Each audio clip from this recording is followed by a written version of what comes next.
The bells of the convent rang for the last time. Across the hills of Thessaly, the autumn wind moved through the olive trees, and inside a faded chapel, a small group of nuns gathered in prayer. The holy paintings on the walls, whose faces had been worn away by time and sorrow, stood as silent witnesses that even faith grows weary with age. A red glow spread across the horizon. From beyond the mountains, flames flickered, and Ottoman banners waved in the wind. The women understood what it meant. No riders remained to defend them, no soldiers to stand guard.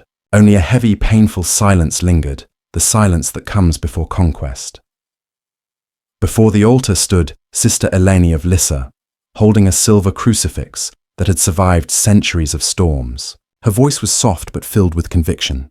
"If they tear down our walls," she said, "keep your vows hidden within your hearts, where no one can take them." But she was wrong.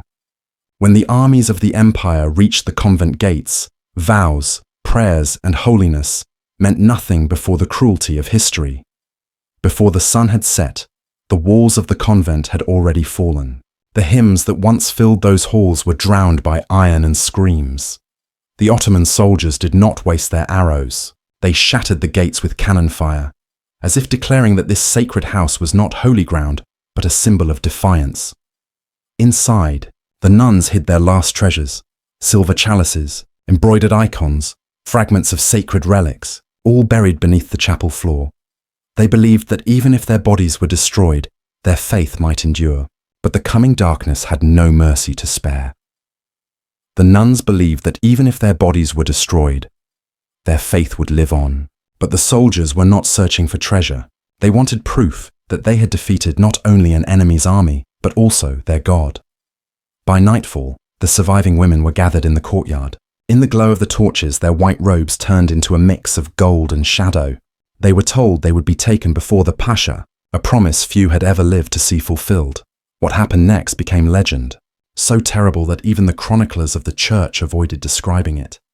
By morning, the convent was nothing but ash. Smoke rose from the hall where the women had once shared bread and silence. From the bell tower, Ottoman flags waved, signaling to nearby units that resistance was over. Yet in that same courtyard, something unexpected happened. The soldiers waited for screams, but instead they heard singing. Bound by ropes, the surviving women began to chant a hymn, not of despair, but of defiance. Their voices rose with the words, "Lamb of God, who takes away the sins of the world." Their voices trembled, but they did not break. The Ottoman captain hesitated, uncertain whether to laugh or silence them. He ordered their leader to be brought forward. Sister Eleni still held the same silver cross she had saved from the altar. The captain said to her, "If you renounce your God and accept our faith, your sisters will live." Eleni replied calmly, "I have already given my life. What more can you take from me?" For a moment the captain stood still, perhaps feeling something stir within him. Then he turned away and left her to his men. What followed was never written in full. Even the Ottoman records that celebrated their victories mentioned this event only briefly, describing it as punishment for those who refused reason. But in later European letters, one name began to reappear: Eleni of Lissa, the nun who would not kneel. By midday, the convent's bells had been melted down for coins, and the great cross on the roof was sent east as a trophy. Soon, whispers began to spread through nearby villages. People said that when the night wind passed through the ruins, women's voices could be heard, not crying, but praying. The smoke had barely cleared when the march began. 22 surviving women, their habits torn and their ankles bound, were driven south toward the coast, watched closely by Ottoman horsemen. They were not prisoners of war, but symbols of conquest, proof that even sacred walls could fall. The journey was merciless. The sun scorched the road, and the nuns, who had never stepped beyond their convent, stumbled from thirst and exhaustion. When one fell, another lifted her veil to cover her, so the soldiers would not trample it, a final act of dignity in a world stripped of mercy. Their abbess was gone, but her final words still guided them. "If you cannot hold the cross, hold each other." After 7 days of walking, the captives reached the port of Volos. Ottoman ships waited for them, not built for comfort, but for control. The women were herded aboard, their wrists shackled to wooden benches once used for criminals and slaves. As the sails filled with wind, The shores of Greece faded into the distance, taking with them everything they had ever known.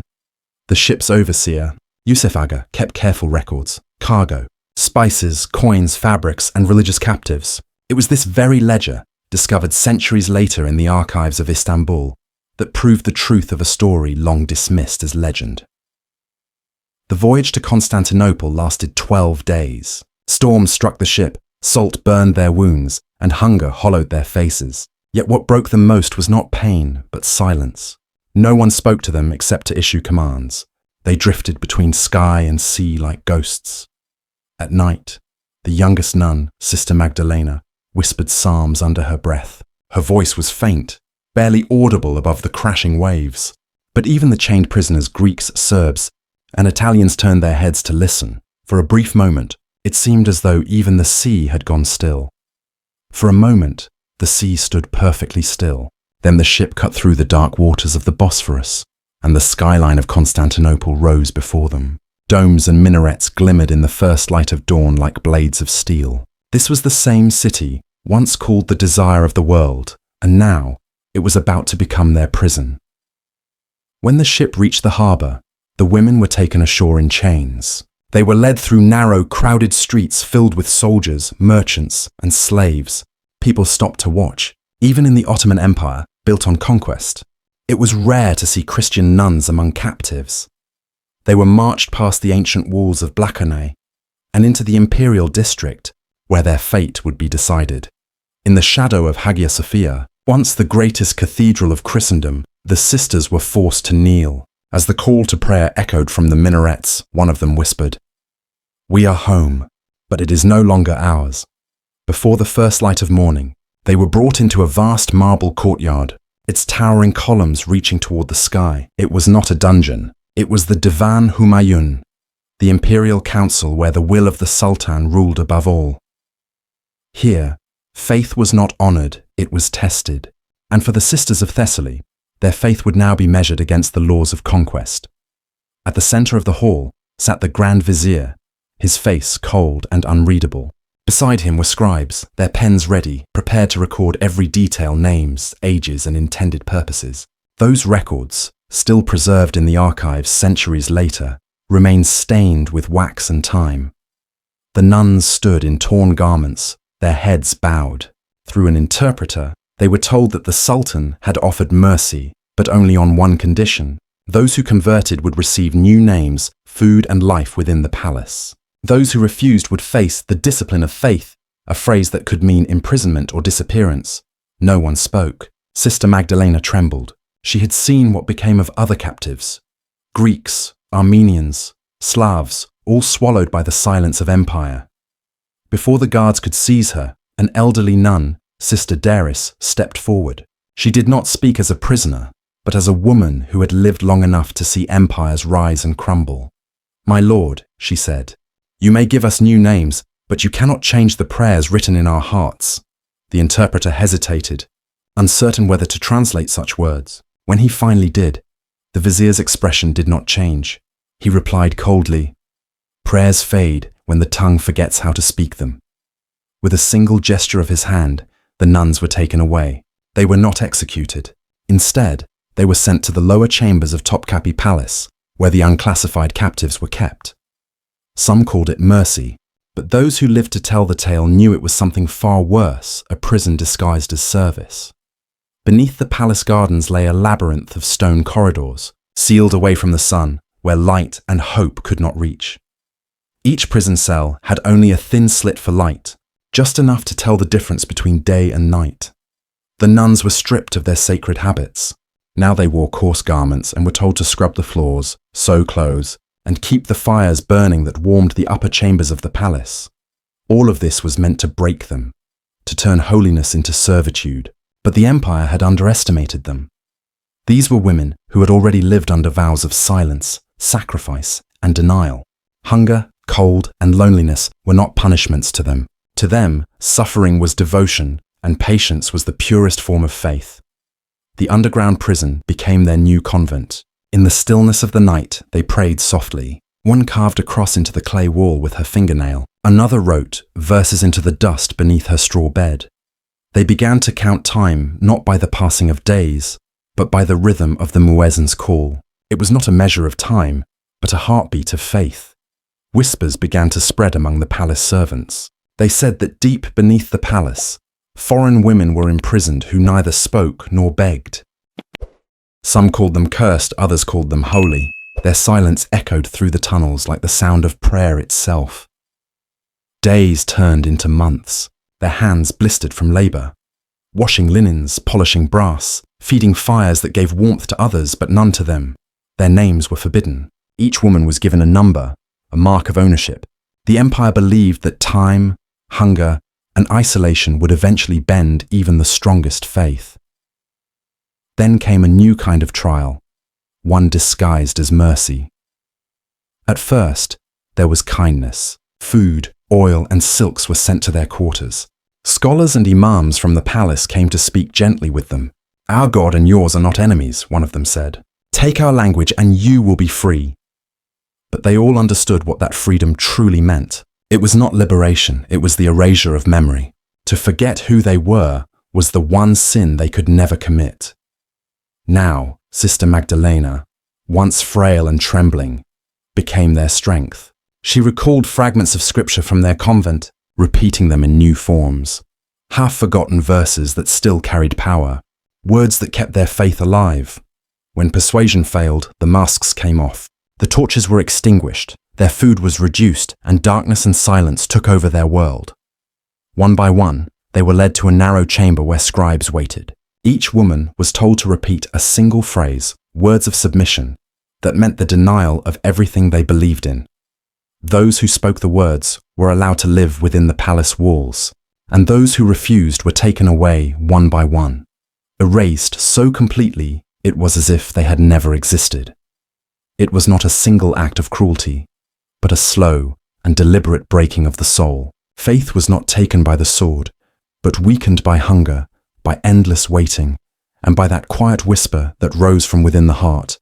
Why suffer for a God who does not answer? A few hearts finally broke. The twin sisters from Corfu, their strength spent, whispered the forbidden words at last.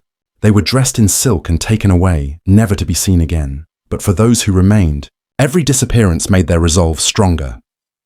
Sister Diris, who had once stood fearless before the Grand Vizier, had grown thin and pale. When the guards demanded her name, she gave a faint smile and said, "Call me Silence."